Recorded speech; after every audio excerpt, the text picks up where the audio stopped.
ito ay rated SPG. Striktong patnubay at gabay ng magulang ang kailangan. Maaaring may masiselang tema, lengguwahe, karahasan, sexual, horror o droga na hindi angkop sa mga... Pilit nga kinukuha ni Hazel ang loob nga nito ni Jessica upang sumama nga sa kanya.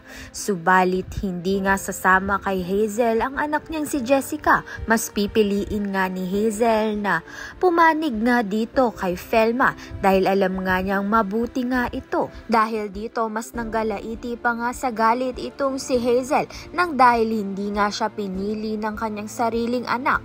Mapipilitan nga siyang magsumbong sa media upang malaman nga ang baho ni Felma. Subalit hindi rin nagtagal ay malalaman nga na siya nga ang tunay na kabit dahil magsasalita na nga itong si Manuel. Pinagsabihan nga ni Manuel itong si Hazel na tigilan na nga ang kanyang asawa. Nagulat naman nga itong si Hazel dahil siya nga raw ang asawa nito ni Manuel. Subalit ayon nga dito kay Manuel, si Felma nga lang daw ang nagpakaasawa sa kanya. Kaya naman nga dahil sunod-sunod na nga ang paninira nito ni Hazel, mapipilitan na nga itong si Felma at si Manuel na sampahan na nga siya ng kaso upang mananagot na nga siya. Kaya naman nga yan at iba pa ang dapat nating pakaabangan.